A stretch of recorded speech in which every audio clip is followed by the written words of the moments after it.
ഒരു നാടൊന്നിച്ചാൽ എന്തും സാധിക്കും എന്നതിന്റെ തെളിവാണ് പാലക്കാട് ചളവറ പഞ്ചായത്തിലെ തെക്കരപ്പാറയിലെ ഈ ബസ് കാത്തിരിപ്പ് കേന്ദ്രം.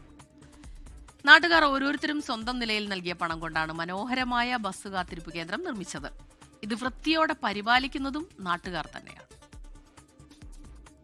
നാം മുൻപ് കണ്ടിട്ടുള്ള പല ബസ് കാത്തിരിപ്പ് കേന്ദ്രങ്ങളിലും ഇത്ര ലക്ഷം രൂപ ചെലവിൽ MLA വക അല്ലെങ്കിൽ MP വക എന്ന് വലിയ അക്ഷരത്തിൽ എഴുതി വെച്ച് കാണും.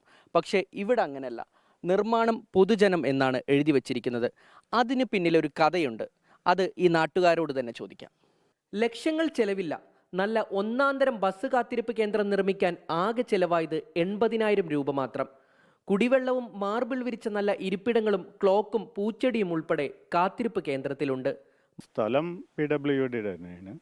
പണി നമ്മളെല്ലാവരും കൂടി ഇവിടെയുള്ള ജനങ്ങളൊക്കെ കൂടി സഹകരിച്ചിട്ടാണ് ചെയ്തത്. മറ്റ് സാധനങ്ങൾക്കും ബാക്കിയുള്ളതൊക്കെ 80,140 രൂപയാണ് ഇപ്പോൾ ഇതുവരെയുള്ള ചെലവ് നമുക്ക് വന്നിട്ടുള്ളത്. ബസ് കാത്തിരിപ്പ് കേന്ദ്രം നിർമ്മിക്കാനായി സമീപത്തുണ്ടായിരുന്ന മരങ്ങൾ മുറിച്ചു മാറ്റാതെ സംരക്ഷിക്കുകയും ചെയ്തു. കൂടാതെ പഴമയെ ഉണർത്തുന്ന ചുമടുതാങ്ങിയും ഇരിപ്പിടത്തിനൊപ്പം സജ്ജീകരിച്ചിട്ടുണ്ട്. സ്ത്രീകളും കുട്ടികളൊക്കെ വന്ന് കാത്തു നിൽക്കുമ്പോൾ അവിടെ ഒരു പഴയ ബിൽഡിംഗ് ഉള്ളത്, ഇപ്പുറത്തൊരു പഴയ ബിൽഡിംഗ് ഉള്ളത്, അവിടെ അപകടകരമായ അവസ്ഥയുള്ളത്. അപ്പോൾ ഇവരെല്ലാം കൂടിയിട്ട് മുൻകൈ എടുത്താണ്. പിന്നെ വർക്കൊക്കെ ഇവർ തന്നെയാണ്. മറ്റെല്ലാം മറന്ന് ഇതുപോലെ നാടിന് വേണ്ടി അല്ലെങ്കിൽ നാട്ടുകാർക്ക് ജനങ്ങൾക്ക് വേണ്ടി ഒരു കൂട്ടായ്മ ഉണ്ടാക്കി കഴിഞ്ഞാൽ ആ കൂട്ടായ്മയിൽ നിന്ന് നമുക്ക് എന്തും സാധിച്ചെടുക്കാൻ കഴിയുന്നുള്ള അതിൻ്റെ ഉത്തമ ഉദാഹരണമാണ് ഈ ബസ് സ്റ്റോപ്പ്. കഴിഞ്ഞയാഴ്ച നാടൊന്നിച്ച ഉത്സവ അന്തരീക്ഷത്തിൽ വാർഡ് മെമ്പർ MU ദിവ്യ കാത്തിരിപ്പ് കേന്ദ്രം ഉദ്ഘാടനം ചെയ്തു.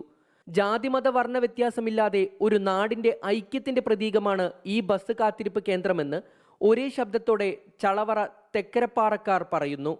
ഷാരിഖ് നവാസ്, 24 പാലക്കാട്. ലോകത്തെവിടെയായാലും ഏത് സമയത്തും 24 വാർത്തകളും ഓഗ്മെന്റഡ് റിയാലിറ്റി പാക്കേജുകളും എക്സ്പ്ലെയിനറുകളും വിശദമായി കാണാൻ ഞങ്ങളുടെ YouTube ചാനൽ നിങ്ങൾക്ക് സബ്സ്ക്രൈബ് ചെയ്യാം.